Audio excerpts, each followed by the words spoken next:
Hello friends, मेरा नाम है शुभम राव और आप सभी का स्वागत है हमारे नए YouTube channel study with NITians में। मैं खुद एक एनआईटीएन हूं और मैं एनआईटी रायपुर से बीटेक हूं इलेक्ट्रिकल इंजीनियरिंग में। तो जैसा कि आपको पता होगा कि हमारी छत्तीसगढ़ आर्थिक सर्वेक्षण 2021-22 से रिलेटेड एक एक्सक्लूसिव सीरीज चल रही है। अगर आपने प्रीवियस लेक्चर्स नहीं देखे हैं तो आप ऊपर जाइए आई बटन पे, आपको वीडियो का लिंक मिलेगा। आप लिंक पे क्लिक करके पहले उन वीडियो लेक्चर को देखिए, उसके बाद इस लेक्चर में आएंगे तो आपको चीज़ें ज़्यादा क्लियर होंगी। इसके अलावा जो लोग पटवारी एग्जामिनेशन और व्यापम से जुड़े हुए अन्य एग्जामिनेशन की तैयारी कर रहे हैं, उनके लिए मैंने 21 वीडियो का निःशुल्क पैकेज बनाया है कंप्यूटर सब्जेक्ट का। अगर आपको वो वीडियो लेक्चर देखने हैं तो आप ऊपर जाइए आई बटन पे, आपको वीडियो का लिंक मिलेगा। आप लिंक में टैप करके उन वीडियो लेक्चर को भी देख सकते हैं। ठीक है, आज हम लोग छत्तीसगढ़ आर्थिक सर्वेक्षण 2021-22 से रिलेटेड एक टॉपिक पर चर्चा करेंगे जिसका नाम है लोक वित्त, और ये आपके चैप्टर नंबर 5 में दिया हुआ है। इससे रिलेटेड जो है मैंने आपके लिए हैंड रिटन PDF बना दिया है। ठीक है, स्क्रीन पे जो नंबर चल रहा है उस पर आप व्हाट्सएप मैसेज करके जो है इस PDF को परचेस कर सकते हैं। ठीक है, मात्र 10 रुपये का आप परचेस करो, कोई दिक्कत नहीं है। ठीक है, जिन सज्जनों ने जो है ऑलरेडी PDF परचेस कर लिया है और जो लोग PDF परचेस करने की प्लानिंग कर रहे हैं, उनके लिए एक खबर ये है कि देखिए अभी मेरे पास यूज़र जो हैं जिन्होंने PDF परचेस किया है वो काफ़ी कम है, ज़्यादा नहीं है। तो जैसे जैसे यूज़र की संख्या बढ़ेगी और एक बार जो है यूज़र की संख्या 100 क्रॉस करती है, तो अभी जो ये हैंड रिटन नोट्स है वो मैं आपको टाइप करा के प्रोवाइड कर दूंगा। ठीक है, तो जिन लोगों ने पहले से PDF परचेस किया है, ठीक है, एक बार यूज़र की संख्या 100 के पार चले जाती है तो उन लोगों को वो सारे PDF जो हैं टाइप फॉर्म में प्रोवाइड करा दिए जाएंगे। ठीक है, वो भी एब्सोल्युटली फ्री ऑफ कॉस्ट। ठीक, तो उनको ज़्यादा चिंता करने की ज़रूरत नहीं है कि हमने तो भाई हैंड रिटन नोट्स खरीद लिया, आप बोल रहे हो कि 100 यूज़र के बाद आप टाइप फॉर्म में उपलब्ध कराओगे। ऐसा बिल्कुल नहीं है। जिन लोगों ने ऑलरेडी परचेस कर लिया है उनको मैं टाइप करा के प्रोवाइड कराऊँगा। ठीक है, क्योंकि मैं एक्सटर्नल पैसा आप लोगों के लिए नहीं लगाना चाहता, आप लोगों का ही पैसा टाइपिंग करा के आप लोगों को प्रोवाइड कर दूँगा। ठीक है, तो कुल मिला के बात ये थी। बाकी आप देख लेना, जो भी आपको पसंद है वो देख लेना। लेकिन हाँ, PDF फ्री ऑफ कॉस्ट आपको नहीं मिलेगा, उसके लिए आपको एक मिनिमम अमाउंट पे करना पड़ेगा, क्योंकि मैं नहीं चाहता कि उसकी कोई वैल्यू ना रहे। आप फ्री में अगर PDF ले हुए तो उसको फेंक दोगे कहीं ना कहीं, मुझे पता है, लेकिन आप परचेस करके लोगे तो एटलीस्ट आप उसकी वैल्यू करोगे। देखिए, चलो हम लोग यहाँ पे मुद्दे की बात करते हैं। आज का जो टॉपिक है वो बजट से कुछ रिलेटेड है। ठीक है, तो बजट से रिलेटेड होने के कारण जो है मैं बजट को बिल्कुल आपको शॉर्ट फॉर्म में बताऊंगा। बजट होता क्या है, उससे रिलेटेड प्रावधान क्या होते हैं, वो एकदम शॉर्ट में बताऊंगा। मेरे को कभी भी इकोनॉमिक्स पढ़ाने का मौका मिला तो मैं आपको बजट काफ़ी डिटेल में बताऊंगा। लेकिन अभी जो इकोनॉमिक्स सर्वे में जो आपके टर्मिनोलॉजी लिखे हैं उनको समझने के लिए थोड़ा बहुत मैं अभी बजट के बारे में आपको बताऊँगा। बजट जो होता है हमारे कॉन्स्टिट्यूशन के 112 नंबर के आर्टिकल में उल्लेखित है, किस नाम से? वार्षिक वित्तीय विवरण। बजट शब्द का उल्लेख हमारे कॉन्स्टिट्यूशन में नहीं है, उसको वार्षिक वित्तीय विवरण के नाम से जानते हैं। अब जैसे कि मान लीजिए कोई सज्जन है जिसको बजट के बारे में कुछ नहीं पता, तो भी वो बजट के बारे में थोड़ा बहुत जानता है। कैसे जानता है?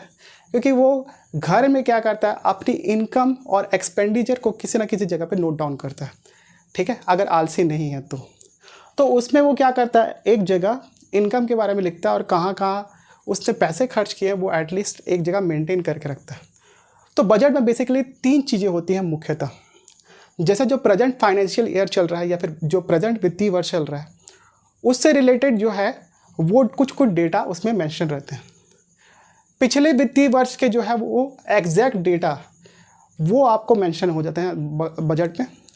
इसके अलावा आगामी वित्तीय वर्ष के लिए जो भी आपको योजनाएं बनानी है उससे रिलेटेड भी जानकारी आपके बजट में रहती है। मुख्यतः 3 प्रकार के बजट होते हैं। ठीक है, तो एक बजट को हम लोग सरप्लस बजट बोलते हैं, आधिक्य का बजट। एक बजट को बोलते हैं हम लोग बैलेंस बजट। ठीक है, और एक तीसरा प्रकार का बजट होता है जिसको डेफिसिट बजट बोलते हैं। ठीक है, इसका हिंदी में मेरे को अभी नहीं पता है, ठीक है, बाद में बता दूंगा कभी ना कभी। तो भारत में जो है हम लोग डेफिसिट बजट का प्रयोग करते हैं।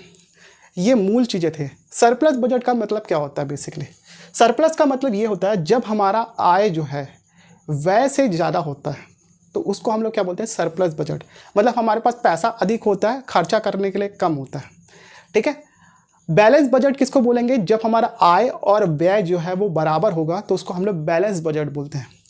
तीसरे प्रकार का बजट जो डेफिसिट बजट होता है उसको हम लोग क्या बोलते हैं? जब हमारा व्यय ज़्यादा होता है आय के कंपैरिजन में। ठीक, इतना आप समझ गए। अब देखो बजट में बेसिकली होता क्या है। बजट की अगर बात की जाए तो इसमें दो चीज़ें मेंशन होती हैं। अगर मैं बड़े प्रोस्पेक्ट में बात करूं, ठीक है, तो अगर किसी राज्य या फिर हम लोग देश की बात कर रहे हैं तो उसमें दो चीज़ें होंगी, एक सार्वजनिक आय और एक सार्वजनिक व्यय के बारे में जानकारी रहती है। ठीक है, सार्वजनिक आय का मतलब क्या होता है, क्योंकि हम लोग क्या करते हैं, पब्लिक के लिए काम कर रहे हैं। ठीक है, कोई व्यक्तिगत रूप से कार्य नहीं कर रहे, इसलिए इसको हम सार्वजनिक आय बोलते हैं। इसको कहीं कहीं पे आप लोग देखे होंगे लिखा रहता है सार्वजनिक प्राप्तियां। तो प्राप्तियां और आय एक ही चीज़ है। ठीक है, इसके मेन दो बाइफर्केशन होते हैं। पहला बाइफर्केशन कहलाता है आपका राजस्व प्राप्तियां, सेकंड बाइफर्केशन कहलाता है आपका पूंजीगत प्राप्तियां। ठीक है, अब राजस्व प्राप्ति बेसिकली होता क्या है, इससे रिलेटेड जो है मैंने आपको काफ़ी डिटेल में आपके PDF नोट्स में प्रोवाइड किया हुआ चीज़ें आप यहाँ से पढ़ सकते हो, लेकिन मैं आपको एक शॉर्ट फॉर्म में बता देता हूँ। तो राजस्व प्राप्तियाँ बेसिकली क्या होती है, ये वे प्राप्तियाँ होती हैं जो नियमित एवं आवृत्ति प्रकृति की होती हैं। मतलब ये ऐसी प्राप्तियाँ होती हैं जो सरकार को कभी ना कभी किसी न किसी माध्यम से मिल जाएगी, उसका कोई टेंशन नहीं है। ठीक है, इसमें बेसिकली जो है वो आपके दो फॉर्म में ये राजस्व प्राप्तियाँ हमको मिलती है। एक होता है आपका कर राजस्व, सेकंड होता है आपका गैर कर राजस्व। अब कर राजस्व क्या है, कर राजस्व में भी दो इसके बाइफर्केशन होते हैं। कर राजस्व के अंतर्गत एक प्रत्यक्ष कर के द्वारा जो हमको प्राप्तियां मिलती हैं और एक अप्रत्यक्ष कर के रूप में हमको प्राप्तियां मिलती हैं। प्रत्यक्ष कर का मतलब जैसे कि आपका आय कर हो गया, निगम कर हो गया, ये सारे प्रत्यक्ष कर हो गए। और आपके अप्रत्यक्ष कर में क्या आएगा, आपके वैट आएगा, GST हो गया, ये सारे क्या है अप्रत्यक्ष कर। तो हम लोग टैक्स को जो है कभी भी टैक्स से बच नहीं सकते, इसलिए सरकार को जो ये प्राप्तियां होती हैं वो नियमित रूप से मिलती रहती हैं। इसलिए इसको हम लोग क्या बोलते हैं, नियमित एवं आवर्ती प्रकृति का आय। ठीक है, इसलिए इसको हम लोग नियमित एवं आवर्ती प्रकृति का आय बोलते हैं। गैर कर राजस्व में बेसिकली क्या आता है, तो गैर कर राजस्व में भी आपको PSU से मिलने वाले पब्लिक सेक्टर अंडरटेकिंग या फिर सार्वजनिक क्षेत्र की जो भी कंपनियां हैं उससे जो हम लोग को लाभांश मिलता है, हमको जो आय होती है वो सारी आपके गैर कर राजस्व में जाती है। आप मोटरसाइकिल चला रहे हो, आपने हेलमेट नहीं पहना है, तो आपको जुर्माना जो लगाया जाता है उससे जो सरकार को आय होती है वो आपके गैर कर राजस्व में आती है। ऐसे करते करते कई सारी चीज़ें मैंने आपके PDF में मेंशन किया है, जैसे मैं थोड़ा सा पढ़ के बता देता हूँ आपको। वित्तीय सेवाओं से हुई धन की प्राप्ति, शिक्षा, लोक स्वास्थ्य आदि सामान्य सेवाओं से प्राप्त आय, विभिन्न शुल्कों व जुर्मानों से प्राप्त आय। तो ये वो वाला कंडीशन है जिसमें हम लोग हेलमेट नहीं पहनते वाला। ठीक है, जुर्माना मतलब वही होता है। अनुदान से प्राप्त धनराशि। ठीक है, कई बार क्या है कि केंद्र सरकार जो है राज्य सरकारों को पैसा देती है, तो वो उसको हम लोग ग्रांट बोलते हैं, क्योंकि वो पैसा जो है रिटर्न नहीं किया जाता है। ठीक है, हिंदी में उसको अनुदान बोलते हैं या फिर इंग्लिश में उसको ग्रांट बोलते हैं। तो जब कभी भी केंद्र सरकार जो है वो राज्य सरकार को ग्रांट देती है तो वो भी आपके गैर कर राजस्व के अंतर्गत आता है। ठीक है, तो ये ऐसे राजस्व के स्रोत हैं, ऐसी प्राप्तियां हैं जो कि आपके नियमित एवं आवर्ती प्रकृति की होती है, क्योंकि ये सरकार को मिलता रहता है। ठीक, इसलिए इसको हम लोग नियमित एवं आवर्ती प्रकृति का बोलते हैं।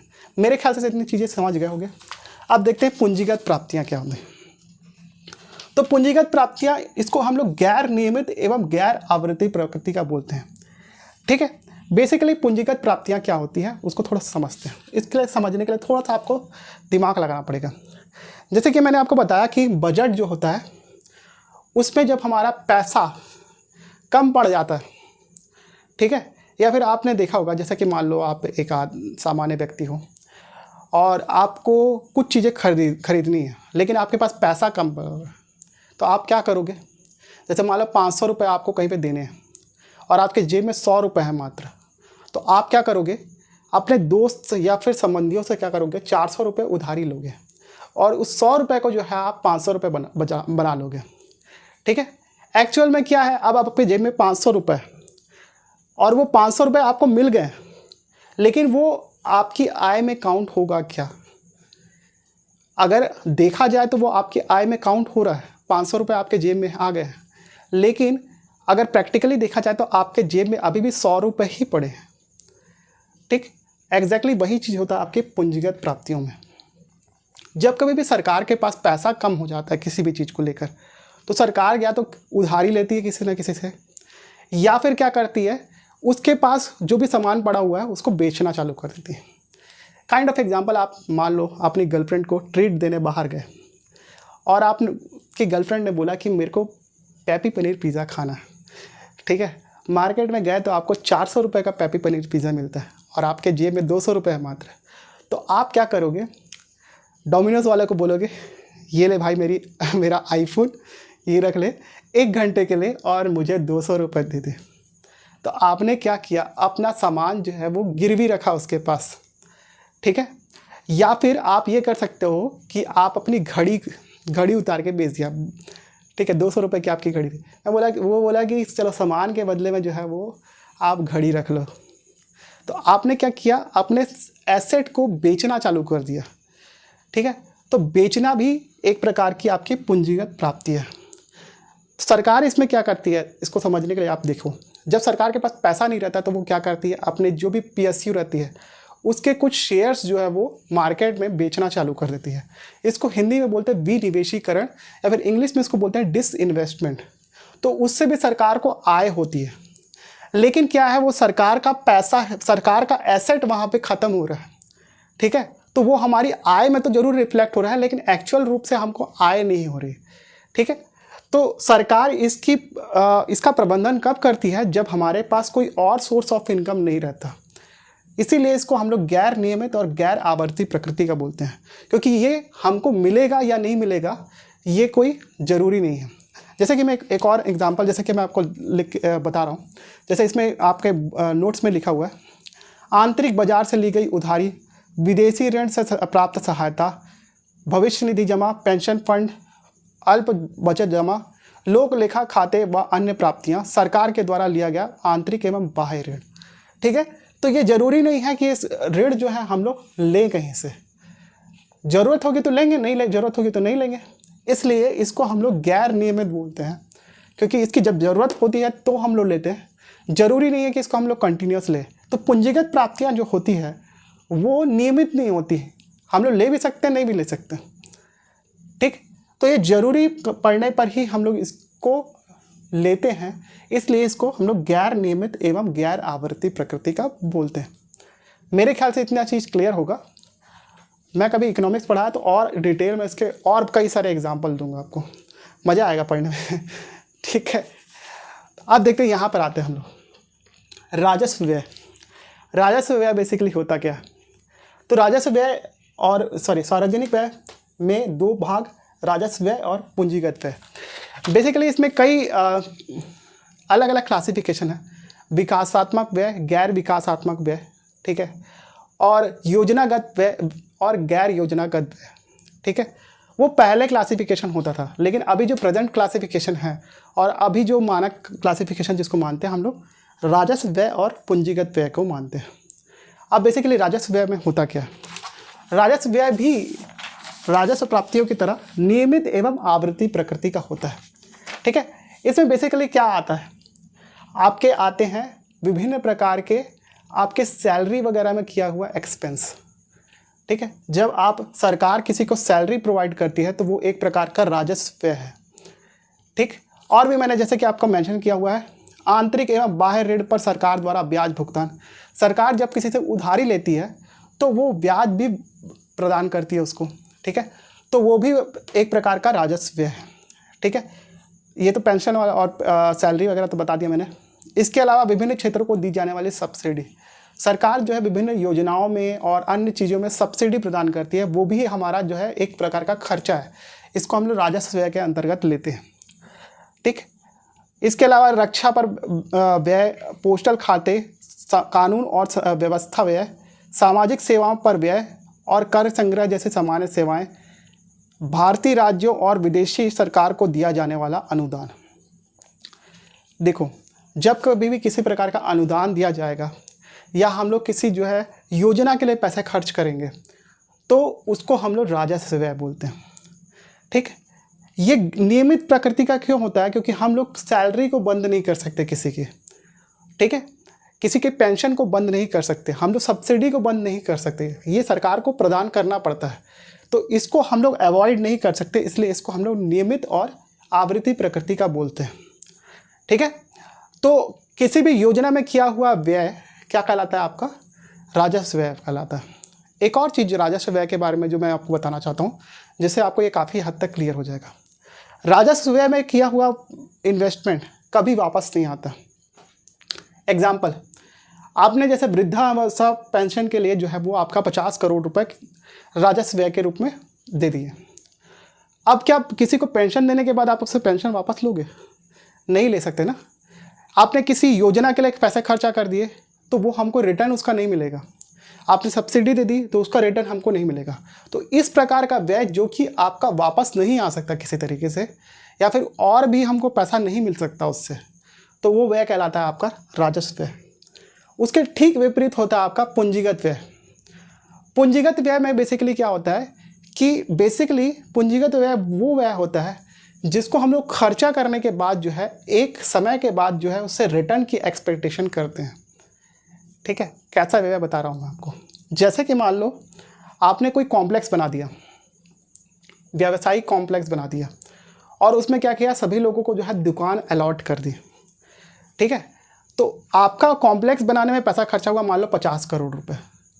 आपने 100 दुकानें बना दी उसके अंदर, और 100 दुकानों को जो है 10-10 हज़ार के रेट पे जो है आपने चढ़ा दिया किराए पे। तो सरकार को क्या हो रहा है, उससे धीरे धीरे करके इनकम होती जाएगी, और एक समय बाद ये होगा कि उसका जो एक्सपेंस है उससे ज़्यादा सरकार को इनकम होने लगे। तो पूंजीगत व्यय जो होता है वो हमको लाभ प्रदान करता है। ठीक है, एक समय के बाद पूंजीगत व्यय हमको लाभ प्रदान करने लगता है। ठीक है, तो इसमें राजस्व व्यय में किया हुआ व्यय जो है वो वापस नहीं आता, जबकि पूंजीगत व्यय जो है एक प्रकार का इन्वेस्टमेंट है हमारा, जिससे हमको रिटर्न की एक्सपेक्टेशन रहती है, जबकि राजस्व व्यय में हम लोग रिटर्न की एक्सपेक्टेशन नहीं कर सकते।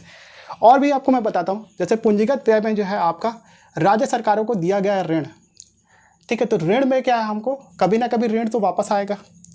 ठीक है, अच्छा, पूंजीगत प्राप्तियों की तरह ये भी गैर नियमित और गैर आवृत्ति प्रकृति का होता है। आपने किसी को उधारी दे दिया, जैसे मान लो आपने अपने दोस्त को जो है वो उधारी दे दिया 500 रुपये, बोला कि भाई 2 दिन में लौटा दूंगा। 2 दिन में भी लौटा सकता है, 5 दिन में भी लौटा सकता है, 10 दिन में लौटा सकता है, आज के आज ही लौटा सकता है। डिपेंड करता है ना कि बंदा कैसा है, और कुछ लोग तो होते हैं जीवन भर नहीं लौटाते। ठीक है, तो अगर आपने जो भी उधारी दिया है वो रिटर्न आपको मिल जाता है एट द इंस्टेंट, तो बहुत अच्छी बात है। लेकिन आप कभी भी ये एक्सपेक्ट नहीं कर सकते कि आपको उधारी टाइम में मिल जाएगा। इसीलिए जो पूंजीगत व्यय होता है उसके माध्यम से हम लोग जो उधारी देते हैं वो गैर नियमित प्रकृति का होता है, कि वो कभी भी मिल सकता है हमको, और कभी हो सकता है ना भी मिले। इसलिए, लेकिन वैसे सरकारी काम है तो आपको कैसे ना कैसे करके तो मिल ही जाएगा। ना मिले इन द सेंस उसमें टाइम लग सकता है, तो ये कभी भी मिल सकता है, इसलिए ये नियमित नहीं होता, आवृत्ति प्रकृति का नहीं होता, कांस्टेंट रेट से हमको नहीं मिलता। ठीक है, तो जितने भी प्रकार के ऋण जो हम लोग सरकारें प्रदान करती है, ठीक है, वो आपका पूंजीगत व्यय में काम होता है, क्योंकि इसके रिटर्न में क्या है, सरकार को ब्याज मिलेगा। नेक्स्ट, इसके अलावा क्या है, अन्य संस्थाओं को दिया गया ऋण। राज्य सरकार को आपने ऋण प्रदान कर दिया, अन्य संस्थाओं को भी जो है आप ऋण प्रदान कर रहे हो, तो वो आपके पूंजीगत व्यय के रूप में काउंट होगा। शेयर, ऋण पत्रों में निवेश, इसके अलावा भूमि, भवन, मशीन जैसे परिसंपत्तियों में निवेश। ये तो मैं आपको बता चुका हूँ कि आपने भूमि खरीद ली, या फिर आपने जो है वो एक बिल्डिंग बना दी, तो ये हमारा क्या हो गया, निवेश हो गया। इसके अलावा जो है आपके को जानना चाहिए 4 बजट के पैरामीटर्स। ये तो हो गया चारों चीज़ें ख़त्म जिसके बारे में आपको जानना चाहिए था। अब ये 4 प्रकार के जो है हमारे मेन की पॉइंट्स जो है बजट पे परिलक्षित होते हैं, जिसको हम लोग को जानना चाहिए। सबसे पहला पॉइंट है आपका बजटीय घाटा। आपके आर्थिक सर्वेक्षण में जो है ये फॉर्मूला जो मैंने लिखा हुआ है बोर्ड पे, वो उल्टा लिखा हुआ है। उसने आय में से ऋण को, व्यय को माइनस किया हुआ है। एग्जैक्टली आपको इकोनॉमिक्स की बुक में ऐसा वाला डेटा मिलेगा, सॉरी ऐसा वाला आंकड़ा मिलेगा। व्यय माइनस आय करते हैं तो वो जो घाटा हम लोग को मिलता है वो पॉजिटिव मिलता है। लेकिन आपके इकोनॉमिक सर्वे में जो है डेटा जैसे आप कैलकुलेट करोगे, जैसे मैं आपको कैलकुलेट करके दिखाऊंगा, उसमें आपको आय में से व्यय को माइनस करना है। ठीक है, तो जब कभी भी घाटा होगा तो आपकी वैल्यू जो है वो निगेटिव में आएंगे। अब बेसिकली होता क्या है, बजट की घाटा, जितना भी हमारा कुल व्यय है उसको जब हम लोग कुल आय से माइनस करेंगे तो जो भी हमारे को वैल्यू मिलेगी वो होता है हमारा बजटीय घाटा। नॉर्मली क्या है, सरकार जो है इसको जीरो बनाने की कोशिश करती है कि हमको कोई घाटा ना हो, लेकिन प्रैक्टिकली ऐसा पॉसिबल होता है क्या? सरकार जितना कमाती है क्या उतना एग्जैक्टली उतना ही खर्च कर देती है? ऐसा नहीं होता। हमारे खर्चे हमेशा जो है ज़्यादा होते हैं। जैसे कि मान लो सरकार कोई नई बनी यहाँ पे छत्तीसगढ़ में, और उसने बोला कि 2500 क्विंटल जो है वो मेरे को धान खरीदना है। ठीक है, मेरे को जो है वो आपका गोधन न्याय योजना में इतना पैसा देना है, मेरे को राजीव गांधी किसान न्याय योजना में इतना पैसा देना है। कहाँ से आएगा पैसा? ठीक है, तो हमारे पास जो है खर्च के कई सारे एक्सपेंसेस रहते हैं, सॉरी अलग अलग कैटेगरीज रहती हैं, और वो कभी समाप्त नहीं होती है। जबकि हमारे पास आय के जो स्रोत होते हैं वो लिमिटेड होते हैं, तो हमारा जो व्यय है वो हमेशा ज़्यादा होता है आय से। तो क्या हम लोग व्यय के बराबर जो है वो आय को ला सकते हैं क्या? सोचो। जैसे मान लो मेरे पास जो है वो जेब में 100 रुपये है, तो मैं उसको 500 रुपये बना सकता हूँ क्या? बोलो। जैसे मान लो 500 रुपये मेरे को कहीं खर्च करना है, मेरे जेब में 100 रुपये हैं, तो मैं क्या करूँगा, उधारी लूँगा कहीं ना कहीं से, और उधारी लेके मैं क्या करूँगा, अपना जो घाटा है उसको कंपनसेट करने की कोशिश करूँगा। ठीक है, एग्जैक्टली वही चीज़ होता है। सरकार क्या करती है, उधारी लेती है, इसीलिए जो है वो आपका बजटीय घाटा, इसको हम लोग एग्जैक्ट फिगर नहीं मानते, क्योंकि हम इसमें जो है आपकी उधार की रकम जो है वो जुड़ी हुई होती है। ठीक, जबकि एग्जैक्टली जो है हम लोग एक और घाटा जिसको हम लोग कैलकुलेट करते हैं इसमें, राजकोषीय घाटा। तो राजकोषीय घाटा में जो है व्यय माइनस आय तो करते हैं, लेकिन हमारी जो उधार की ली हुई रकम है उसको हटा देते हैं यहाँ से। तो उधार की ली हुई रकम को हम लोग हटा देंगे तो हम लोग को जो एग्जैक्ट फिगर मिल जाएगा, ठीक है, जो कि हमारे लिए ज़रूरी है। हम लोग इसमें उधार की राशि को इंक्लूड नहीं कर रहे, तो हमको पता चल जाएगा कि भाई हमारी औकात कितनी थी, हमको इतना खर्च करना चाहिए था, लेकिन हमको जो है वो मार्केट से जो है उधारी लेनी पड़ रही थी। बेसिकली जो है सरकार क्या करती है, इस राजकोषीय घाटा को जो है वो मिनिमम से मिनिमम करने की कोशिश करती है। ठीक है, तो राजकोषीय घाटा जो है अगर आप देखोगे, इकोनॉमिक सर्वे छोड़ दीजिए, बजट वगैरह में जब हम लोग चर्चा करते हैं तो ऐसा बोलते हैं कि इतना % of GDP of India. Basically जो है इस इकोनॉमिक सर्वे क्या, बजट जो भी हो, उसमें जो है आपका राजकोषीय घाटा जो है मिनिमम से मिनिमम होना चाहिए। ठीक, ये मिनिमम होगा मतलब क्या है, व्यय और आय का जो डिफरेंस है वो लगभग जीरो को टेंड करना चाहिए, जीरो की तरफ होना चाहिए। ये जितना ज़्यादा होगा इसका मतलब सरकार को क्या हो रहा है, लॉस हो रहा है कहीं ना कहीं। ठीक है, लेकिन क्या होता है कि सरकार को ना राजकोषीय घाटा को इसको जीरो बना नहीं सकते। रीज़न क्या है उसका, क्योंकि सरकार को जो है वो खर्च करना ही पड़ता है लोगों के वेलफेयर के लिए, और कभी कभी ऐसी सिचुएशन आ जाती है कि सरकार को जो है ज़्यादा पैसा खर्चा करना पड़ता है लोगों की स्थिति को मेंटेन करने के लिए।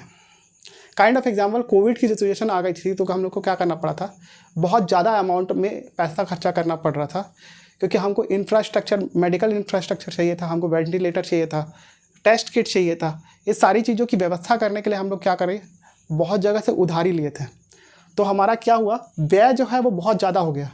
ठीक है, एक्चुअली में बजटीय घाटा में देखोगे तो वो तो जीरो दिखाएगा, लेकिन एक्चुअल में राजकोषीय घाटा में अगर देखोगे तो क्या होगा, हमारा व्यय जो है वो बहुत ज़्यादा बढ़ जा रहा था।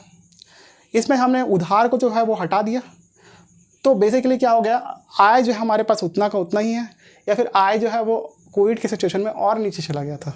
तो बेसिकली क्या हुआ, राजकोषीय घाटा हमारा बहुत ज़्यादा बढ़ गया था। ठीक है, तो उससे क्या है, हमको पता चला कि हमारी इकोनॉमी जो है वो कितना नीचे चले गई थी। ठीक है, तो बेसिकली क्या है, जब हम लोग व्यय माइनस आय और आय में से भी हम लोग उधारी को घटा देंगे तो हमारा राजकोषीय घाटा हमको मिलेगा। इसके अलावा प्राथमिक घाटा क्या होता है, प्राथमिक घाटा क्या होता है, जब हम लोग राजकोषीय घाटा को इंग्लिश में फिस्कल डेफिसिट बोलते हैं, इसलिए मैंने FD लिखा हुआ है। FD मतलब फिक्स्ड डिपॉजिट नहीं है, FD मतलब फिस्कल डेफिसिट। ठीक है, इसमें से हम लोग ब्याज अदायगी को घटा देते हैं। ठीक है, ब्याज अदायगी भी जो है वो आपका एक प्रकार का व्यय है, इसको हम लोग घटा देते हैं तो वो आता है आपका प्राथमिक घाटा। ठीक, नेक्स्ट, राजस्व घाटा। राजस्व घाटा क्या होता है? राजस्व व्यय में से जब हम लोग राजस्व आय को घटाते हैं तो जो हम लोग को वैल्यू मिलती है उसको हम लोग राजस्व घाटा बोलते हैं। एक्चुअली में क्या है कि किसी भी देश की जो है परिस्थिति को अगर देखना जाए तो राजस्व व्यय जिसका जितना ज़्यादा होगा उसकी अर्थव्यवस्था की सिचुएशन जो है वो उतनी ही ख़राब मानी जाती है। रीज़न क्या है? क्योंकि हम लोग को राजस्व व्यय से तो हम लोग को कुछ मिलता ना जुलता, ठीक है। आपने किसी मद में जो है वो राशि ख़त्म कर दी राजस्व व्यय के फॉर्म में, तो उसका रिटर्न हमको मिलेगा नहीं। तो राजस्व व्यय जितना ज़्यादा होगा उतना ही हमारे लिए जो है घाटे की स्थिति होगी। तो कोई भी सरकार नहीं चाहती कि आपकी व्यय की राशि जो है वो आय से जो है वो ज़्यादा हो जाए। तो उस स्थिति में क्या होगा कि सरकार को राजस्व घाटा होने लगेगा और उस केस में क्या है, सरकार को उधारी लेना पड़ेगा इसको मेंटेन करने के लिए, ठीक। तो राजस्व व्यय जो राजस्व घाटा जो है बेसिकली क्या बताता है कि हमारी इकोनॉमिक कंडीशन को बताता है। पूंजीगत व्यय जो है हम लोग करते हैं तो उससे कोई फ़र्क नहीं पड़ता है, बल्कि वो हमारे लिए अच्छा है। पूंजीगत व्यय जो है वो बेसिकली एक प्रकार से हमारे लिए अच्छा है, क्योंकि हमको पता है कि वो आज नहीं तो कल उसका हमको रिटर्न मिलना है। लेकिन राजस्व व्यय अगर हमारा ज़्यादा हो जाएगा तो ये नहीं है कि हमको उसका रिटर्न मिलेगा। राजस्व व्यय मतलब एक बार खर्चा हुआ तो खर्चा हो गया, बस ख़त्म, दैट्स इट, ठीक है। तो मेरे ख्याल से आपने चारों टर्मिनोलॉजी को अच्छे से समझ लिया होगा। इसके आगे की चीज़ें जो हम लोग थोड़ी देर में देखते हैं।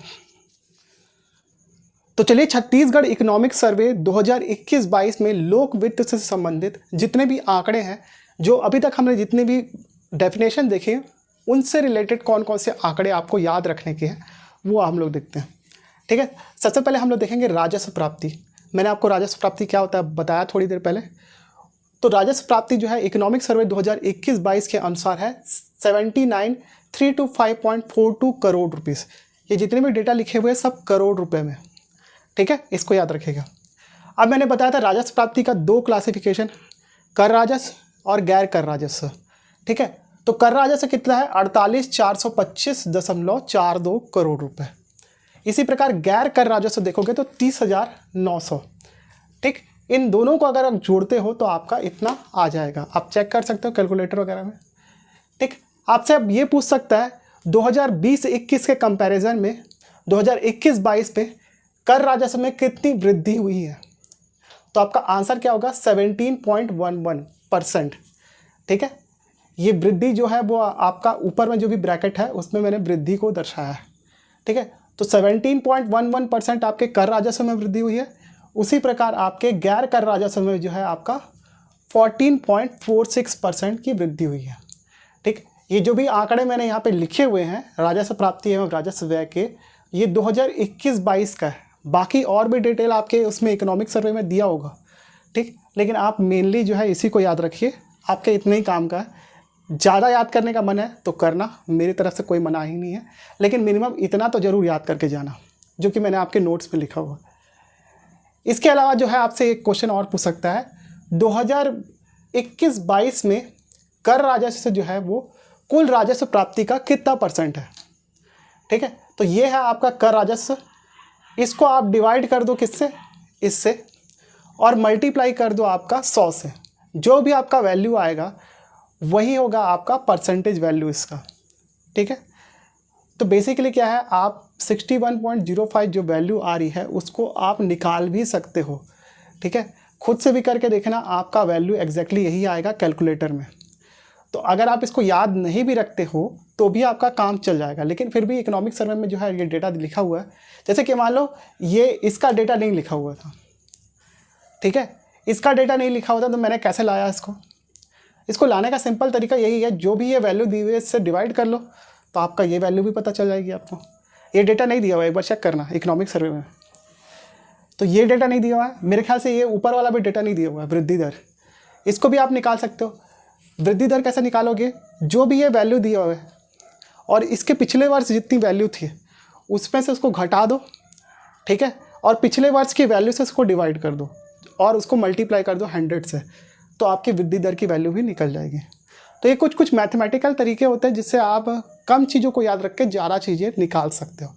लेकिन हाँ, ये वाला जो कैलकुलेशन मैंने बताया वृद्धि दर वाला, इसके लिए आपको पिछले वर्ष की वैल्यू याद होनी चाहिए।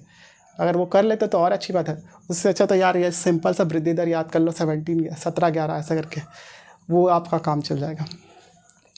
अभी हमने राजस्व प्राप्तियाँ देखी, अब राजस्व व्यय देखते हैं। तो राजस्व व्यय कितना है 83,027.55, इसको याद रखिएगा, ये करोड़ रुपए में। तो आप देख रहे होंगे कि राजस्व व्यय जो है वो राजस्व आय से जो है ज़्यादा है, इसलिए इसका मतलब हमको क्या हो रहा है, घाटा हो रहा है। मैंने आपको बताया था राजस्व घाटा क्या होता है, राजस्व व्यय में से हमको क्या करते हैं, राजस्व आय को घटाते थे। तो वो थ्योरेटिकली मतलब इकोनॉमिक सर्वे में ऐसा नहीं लिखा हुआ है। इकोनॉमिक सर्वे में अगर आपको कैलकुलेशन करनी है तो आपको आय में से व्यय को घटाना पड़ेगा, ठीक है। इसलिए आपको नेगेटिव में वैल्यू मिलेगी। तो नेगेटिव में वैल्यू मिल रही है, इसका मतलब क्या है, आपका राजस्व घाटा हो रहा है। यही वैल्यू अगर आपको पॉजिटिव में मिलती तो आपका राजस्व आधिक्य हो रहा है, ठीक है। अभी तक इसके पहले जो आप इकोनॉमिक सर्वे देखोगे, एक समय तो छत्तीसगढ़ का जो राजस्व घाटा था वो पॉजिटिव में था 4,000 करोड़ रुपए, मतलब हमको घाटा होने की जगह जो है वो रेवेन्यू सरप्लस स्टेट था छत्तीसगढ़। अभी जो है वो आपको 3,702.13, ठीक है, ये करोड़ रुपए हमको राजस्व घाटा हो रहा है, ठीक है। तो ये बता रहा है कि हमारे छत्तीसगढ़ की अर्थव्यवस्था उतनी अच्छी नहीं है, ठीक है, ये कंडीशन अच्छी नहीं है हमारे लिए, ठीक, इसको ध्यान रखिएगा। नेक्स्ट, अब आपसे पूछ सकता है, और भी आपके कई सारे डेटा दिए हुए हैं, जैसे कि आपका कर राजस्व के अलग से एक टेबल बनाया हुआ है आपके इकोनॉमिक सर्वे में। उस टेबल को आपको याद रखने की ज़रूरत नहीं है, आप कुछ फिगर याद रखो, वो काफ़ी है आपके लिए। जैसे कि इसमें दिया हुआ है कि 2021-22 में कर राजस्व के स्वयं का कर, ठीक है, राज्य के स्वयं का कर कितना प्रतिशत है, ठीक है, मतलब ये 48,425.42 में राज्य जो है वो अपने कर से कितना जनरेट करता है, ठीक है, उसकी वैल्यू क्या है, ठीक, और उसका प्रतिशत वैल्यू क्या है। तो देखिए, अगर आपको प्रतिशत वैल्यू पता है, राज्य अपने स्वयं के कर से जो है वो कितना कर राजस्व जनरेट करता है, वो अगर आपको पता है 53.17%, ठीक है, तो आप जो है वैल्यू निकाल सकते हो। कैसे? आपको सिंपली ये 48,425.42 का क्या करना है, 53% निकालना है, 53-17% निकाल लोगे, सिंपल मैथमेटिक्स है। इसलिए मैंने इसको यहाँ पे अलग से मूल्य में वैल्यू इसकी नहीं लिखी हुई है। अगर आपको प्रतिशत में वैल्यू पता है तो आप आराम से मूल्य में वैल्यू निकाल सकते हो। जो भी नंबर दिया है इसका 53.17% निकालो तो आपको वैल्यू मिल जाएगी मूल्य में। पिछले वर्ष की तुलना में राज्य का स्वयं का कर कितने परसेंट बढ़ा है ये पूछेगा तो आपको 14-19%, ठीक है। ये वृद्धि को यहाँ पे मैंने ब्रैकेट पे लिखा हुआ है, ठीक। केंद्रीय कर, देखिए आप क्या होता है, राज्य ऐसे कई सारे टैक्स होते हैं जिनको केंद्र सरकार वसूलती है और उसमें से कुछ अंश जो है वो राज्यों को प्रदान करती है, ठीक है। तो वही लिखा हुआ है, केंद्रीय कर में जो है वो राज्य का हिस्सा कितना है, वो 46.83%, ठीक है। मतलब ये जो नंबर है इसका, इस नंबर का इतना परसेंट आप निकालोगे तो वो आपको संख्या पता चल जाएगी, वो आपको वैल्यू पता चल जाएगी जो कि हमको मिला है केंद्र सरकार की ओर से। तो केंद्रीय करों में से जो है वो राज्य का हिस्सा कितना है आपका, इस कर राजस्व का जो है वो आपका 46.83% करोगे तो आपको वैल्यू मूल्य में मिल जाएगी। ये जो है आपका केंद्रीय करों का हिस्सा है, ठीक, इतना समझ में आया। अब 20.62 क्या है, ये प्रीवियस मतलब पहले जो हम लोग को केंद्रीय कर में जितना वैल्यू मिलता था वो अभी की तुलना में जो है वो पिछले साल की तुलना में जो हमको वैल्यू मिलती थी और अभी की तुलना में जो वैल्यू मिलती है वो कितना परसेंट अधिक हुआ है, तो वो 20.62% अधिक हुआ है। तो ये वृद्धि दर है कि हमारे केंद्रीय करों में जो है वैल्यू कितनी बढ़ी हुई है हमारी, 20.62%, ठीक। नेक्स्ट क्या है आपका, और भी आपको कई सारे बाइफर्केशन लिखे हुए हैं, जैसे कि आपका कर राजस्व में जो है वो आय एवं व्यय पर जो है कर हमको कितना मिलता है, वो 13,303.02 करोड़ रुपए, ठीक है, आय एवं व्यय कर। इसका एक और क्लासिफिकेशन है, ये जो वैल्यू है उसमें से आय एवं व्यय कर में हमको इतना मिलता है। संपत्ति एवं पूंजीगत लेन देनों पर जो है कर हमको 2,499.71 करोड़ रुपए मिलता है। वस्तु एवं सेवाओं पर कर जो है वो 32,622.69 करोड़ रुपए मिलता है। इन तीनों को भी अगर ऐड करोगे तो आपका इतना वैल्यू आना चाहिए, करके देखना आप, आपको मिल जाएगा। गैर कर राजस्व में भी जो है हम लोग सेम चीज़ करेंगे। तो गैर कर राजस्व में जो है वो आपका राज्य का कितना परसेंट है, ठीक है, राज्य के स्वयं के कर का कितना परसेंट है गैर कर राजस्व में, ठीक है, वो है आपका 29.94%। तो आप 30,900 का 29% या फिर लगभग ये 30% के आसपास है। इसका 30% निकालोगे तो जो वैल्यू आएगी वो आपका राज्य का स्वयं का गैर कर राजस्व है। इसके अलावा केंद्र सरकार जो है वो हमको सहायता अनुदान देती है, वो भी एक प्रकार का गैर कर राजस्व है। ठीक है, तो उसका 70% निकालोगे अगर इसका, तो आपको वो वैल्यू मिल जाएगी जो कि केंद्र सरकार से हमको अनुदान के रूप में मिला है। ठीक, पिछले वर्ष की तुलना में ये कितना वृद्धि हुआ है? 8.89% आपका राज्य का स्वयं का कर वृद्धि हुआ है, और आपका 17.03% जो है वो आपका केंद्र सरकार से सहायता जो हमको मिलती थी उसमें वृद्धि हुई है। तो इसको याद रख लेना। अब राजस्व व्यय में हम लोग देखते हैं कि कौन कौन से मद में जो हमको कितनी कितनी राशि खर्च करनी पड़ती है। तो मैंने आपको बताया था राजस्व व्यय वैसा व्यय होता है जिसको हमको रिटर्न में कुछ नहीं मिलता। ठीक, तो इसमें सभी चीज़ें आएंगे। जैसे हम लोग ब्याज देते हैं, किसी कोई हमको लोन दिया है तो उसमें हम लोग जो ब्याज दे रहे हैं वो भी एक प्रकार का राजस्व व्यय है। तो वो कितना है? 6470.83। पेंशन में हम लोग 6580.76 करोड़ रुपए देते हैं। वेतन एवं भत्ते में जो है वो हम लोग 25,121.65 करोड़ रुपए देते हैं। मजदूरी में जो है हम लोग 10,57 करोड़ रुपए देते हैं। और अन्य सेवाओं में जो हम लोग 43,835.74 देते हैं। अगर इन सभी को जोड़ोगे तो आपका हमारा कुल राजस्व व्यय निकल जाएगा छत्तीसगढ़ का 2021-22 के रिस्पेक्ट में। ठीक है, तो हम लोग को क्या करना है? राजस्व व्यय में से जो है वो राजस्व आय को घटाना है। तो हमको पता चल जाएगा क्या? राजस्व घाटा। ठीक है, मैं बार बार व्यय में से आय को घटाना बोल रहा हूँ, लेकिन आपके इकोनॉमिक सर्वे में आपको आय में से व्यय को माइनस करना है, इसको ध्यान रखना। तो ये नेगेटिव में आ रहा है, इसका मतलब क्या है? हमको राजस्व घाटा हो रहा है। तो मेरे ख्याल से ये सारी चीज़ें आप समझ गए होंगे। इसके आगे की कुछ चीज़ें हम लोग देखते हैं थोड़ी देर में। तो चलिए फटाफट से कुछ और डेटा देख लेते हैं। और जो अभी चीज़ें मैं बताने जा रहा हूँ वो आपके आर्थिक सर्वेक्षण में जो है वो एक टेबल के फॉर्म में दिया हुआ है। ठीक है, आपके राजस्व प्राप्तियाँ, पूंजीगत प्राप्तियाँ से रिलेटेड। और इसके बाद हम लोग एट लास्ट देखेंगे कि राजस्व घाटा, आपका राजकोषीय घाटा और प्राथमिक घाटा किस प्रकार से कैलकुलेट किया जाता है। ठीक है, तो इसमें कुछ डेटा दिए हुए हैं, वो हम लोग फटाफट से देखते हैं। सबसे पहले आपका राजस्व प्राप्ति से रिलेटेड दिया हुआ है। तो राजस्व प्राप्ति जैसे हमने स्टार्टिंग में देखा था 79,325.42 करोड़ रुपए। जितनी भी डेटा है वो सब करोड़ रुपए में, तो उसको याद रखने की ज़रूरत नहीं है। ठीक है, आप अगर इकोनॉमिक सर्वे का पीडीएफ देखोगे, जो मेन वाला इकोनॉमिक सर्वे, उसमें जो है राजस्व प्राप्ति का और बाइफरकेशन किया है कि कर राजस्व कितना है, राज्य के खुद का कर कितना है, ठीक है, केंद्र से कितना अनुदान मिलता है। ये सारी चीज़ें जो है मैंने प्रीवियस वाले स्लाइड में बता दिया है, इसलिए जो है मैंने यहाँ पे अलग से मेंशन नहीं किया है। तो वो सारी चीज़ों को मैंने स्किप कर दिया है, डायरेक्ट आपका पूंजीगत प्राप्ति मैंने लिखा हुआ है। ठीक है, ये सारे के सारे डेटा जो है वो 2021-22 के रिस्पेक्ट में है। और भी कई सारे डेटा दिए हैं 2020 वगैरह के आपके टेबल में, लेकिन आपको मेनली 2021-22 का याद रखना है।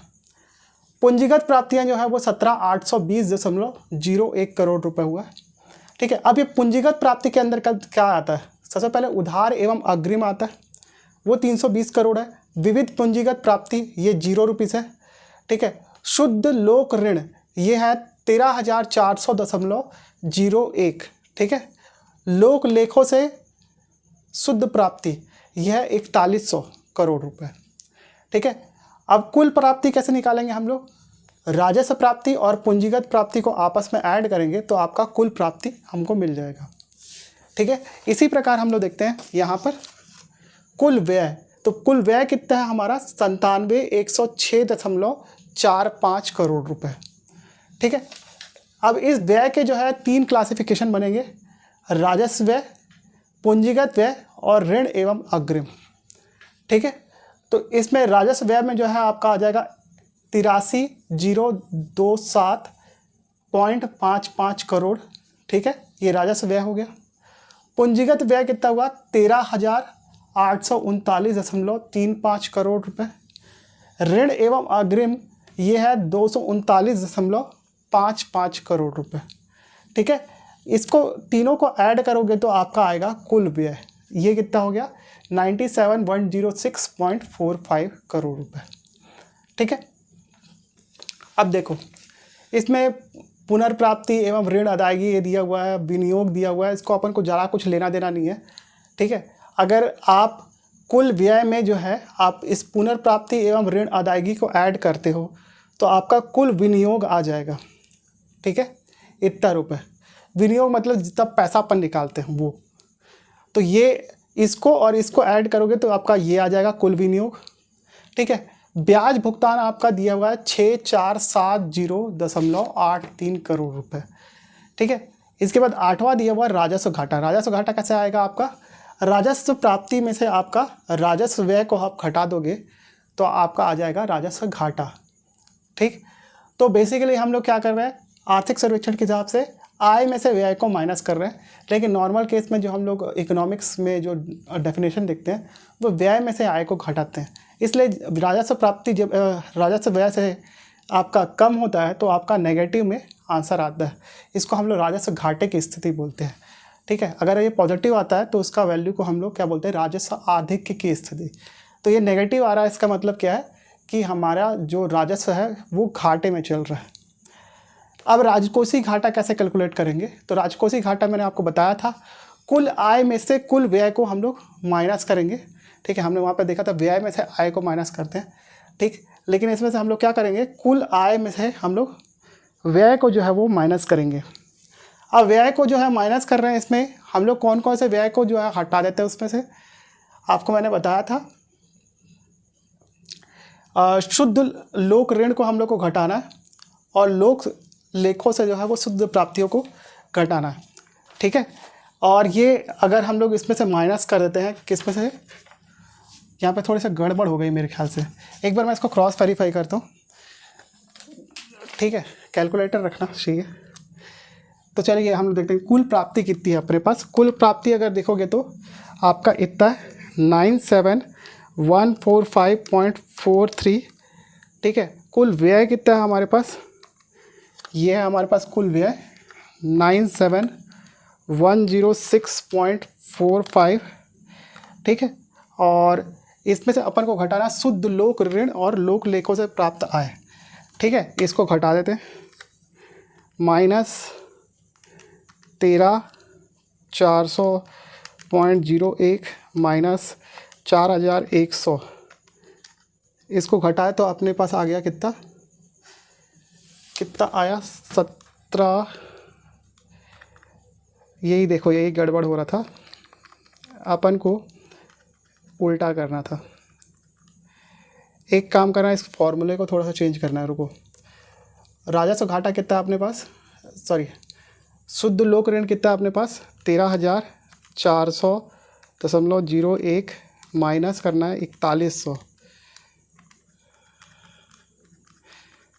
सिंटैक्स एरर ना आ जाए बस। ठीक है, तो इसमें थोड़ा सा आपका फॉर्मूला चेंज करना है।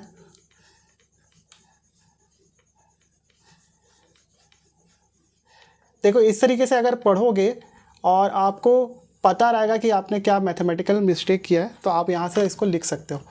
अब देखो, अपन को क्या लिखना है, अपन को ये लिखना है कुल आय में से आपको घटाना क्या है, आपको शुद्ध लोक ऋण को घटाना है, शुद्ध लोक ऋण। ठीक है, और इसमें से हम लोग को और क्या घटाना है, आपका लोक लेखों से जो है वो प्राप्त आय, लोक लेखों से प्राप्त आय।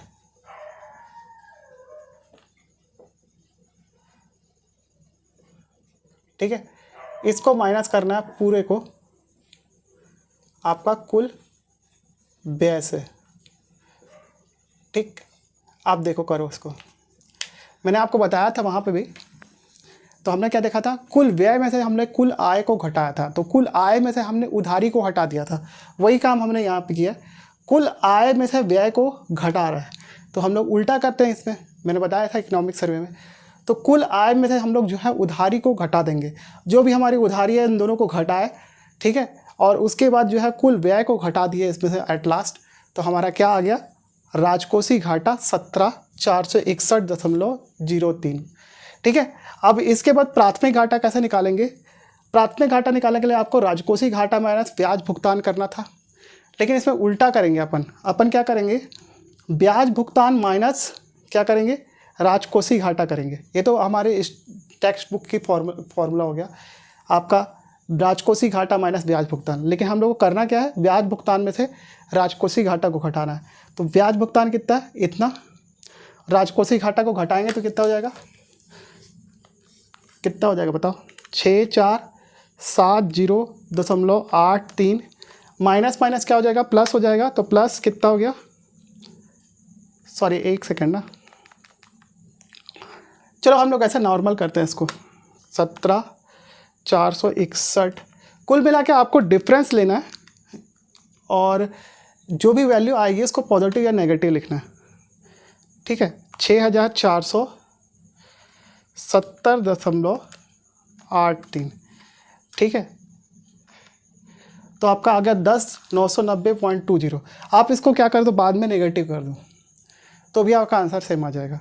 मैं अभी आपको मैथमेटिकल करके दिखा दिया, ठीक है। तो क्या करते हैं, अपन राजकोषीय घाटा में से जो है ब्याज भुगतान को जब भी माइनस करते हैं, ठीक है। लेकिन आप बोलोगे कि यहाँ पर राजकोषीय घाटा को माइनस ले रहा है, ठीक है, माइनस लिखा है, तो हमने जो है वो टेक्स्ट बुक के हिसाब से नहीं किया, हमने जो है आर्थिक सर्वेक्षण के हिसाब से किया, इसलिए माइनस आया। वैसे ये पॉजिटिव होगा तो क्या होगा, 17,461 में से आपको घटाना किसको है, 6470.83 को घटाएगा तो आपका 10,990.20 आ जाएगा। जो वैल्यू आएगा उसको आप नेगेटिव करके लिख देंगे तो आपका आंसर आ जाएगा, ठीक है। तो ये टेबल मेरे ख्याल से पूरा क्लियर होगा। इसके आगे की कुछ चीज़ें जो है वो हम लोग थोड़ी देर में देखते हैं।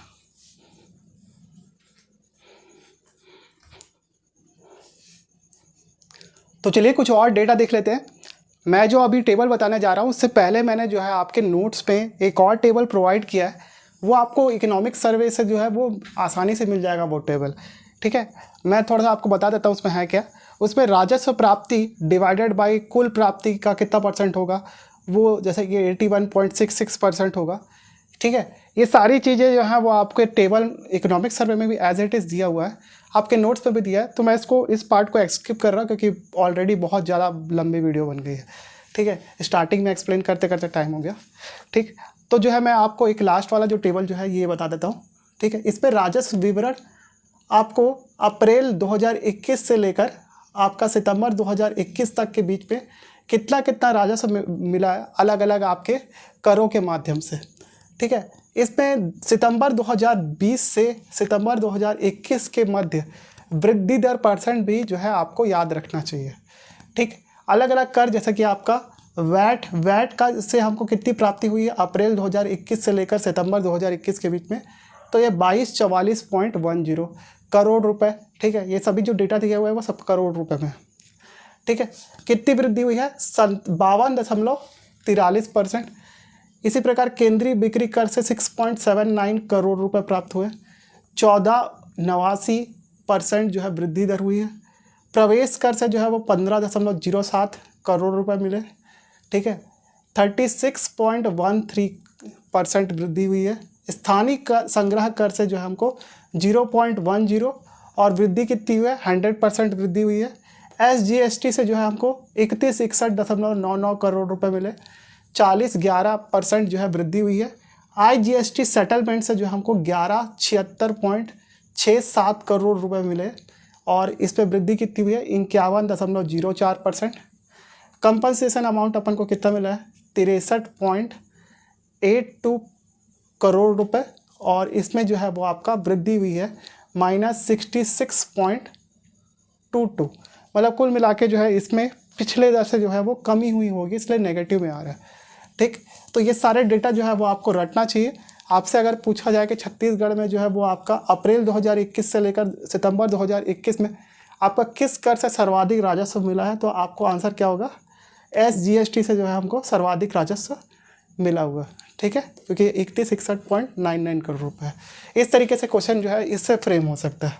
तो मेरे ख्याल से जो है मैंने आपको इस टॉपिक से रिलेटेड सारी चीज़ें बता दी है। एक टेबल जो मैंने आपको नहीं बताया उसका नोट्स जो है वो आपको PDF पे मिल जाएगा या फिर आप आर्थिक सर्वेक्षण से लिख सकते हो, ठीक है, जो मैंने आपको स्टार्टिंग में मैंशन कर दिया। मेरी भी कोशिश है कि मैं आपको जल्दी जल्दी वीडियो लेक्चर प्रोवाइड करूँ और पटवारी एग्जामिनेशन के पहले तक है जो आपका ये वीडियो लेक्चर सीरीज जो है वो कंप्लीट करा दूँ, ठीक। लेकिन आपको थोड़ा सा पेशेंस रखना होगा क्योंकि मुझे लिखने में टाइम लगता है, आपको नोट्स प्रोवाइड करने में टाइम लगता है। तो ये सारी चीज़ें के चलते 1 से 2 दिन मैक्सिमम 3 दिन जो है वो आपके बाद लेक्चर आएगा, ठीक है। अभी तक जितना सपोर्ट किया है वो मेरे लिए काफ़ी नहीं है क्योंकि मुझे और ज़्यादा सपोर्ट की ज़रूरत है। वीडियो और चैनल को ग्रो करने के लिए। तो आपके लिए सबसे अच्छा तरीका है सपोर्ट करने का कि प्लीज़ वीडियो को लाइक कीजिए, कमेंट में एक थम्स अप डालिए, शेयर कीजिए इस वीडियो को सभी दोस्तों को जो भी अलग अलग सोशल मीडिया प्लेटफॉर्म में अवेलेबल हैं, जितने भी सारे ग्रुप हैं सब जगह शेयर करिए। इसके अलावा जो है डिस्क्रिप्शन में जाके मुझे फेसबुक, व्हाट्सएप, ट्विटर, इंस्टाग्राम के साथ साथ टेलीग्राम में भी फॉलो कर लीजिए। और प्लीज़ प्लीज़ प्लीज़ एक और चीज़ बोलता हूँ, जो लोग नए हो तो सब्सक्राइब करके बेल नोटिफिकेशन ऑन करो ताकि आपको वीडियो का नोटिफिकेशन मिलता रहे मेरी आने वाली वीडियो की। ठीक है, तब तक मिलते हैं हम लोग नेक्स्ट क्लास में, जो कि बहुत ही जल्दी आपके लिए आएगा। Thank you so much for watching this video. Have a good day.